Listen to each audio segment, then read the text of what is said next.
আসসালামু আলাইকুম গাইস, কীভাবে আপনারা প্রাথমিক বৃত্তি পরীক্ষার ফলাফল দেখবেন আজকে ভিডিওটিতে আপনাদেরকে সেটি দেখাবো। এটি একদম মোবাইল ফোনের মাধ্যমে। চয়ন বেশি দেরি করে ভিডিওটি শুরু করা যাক। আর হ্যাঁ, এই ফলাফলটি দেখতে আপনাদেরকে একটি লিঙ্ক লাগবে, সেটা আমার ডিসক্রিপশন বক্সে অ্যান্ড আমার মেসেঞ্জারে দেওয়া থাকবে। আপনারা অবশ্যই মেসেঞ্জারে লগ দিলে পেয়ে যাবেন এই লিঙ্কটি।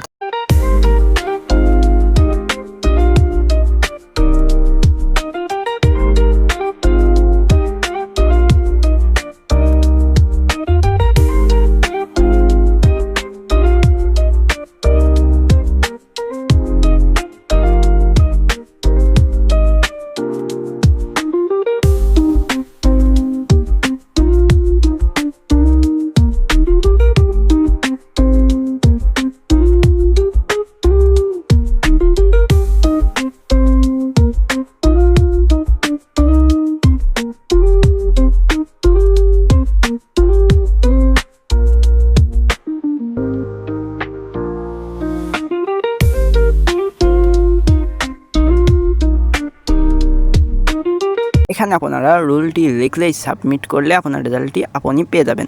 আর আপনি কোন উপজেলা থেকে আমার এই ভিডিওটি দেখছেন অবশ্যই কমেন্টে জানিয়ে যাবেন। ধন্যবাদ সবাইকে।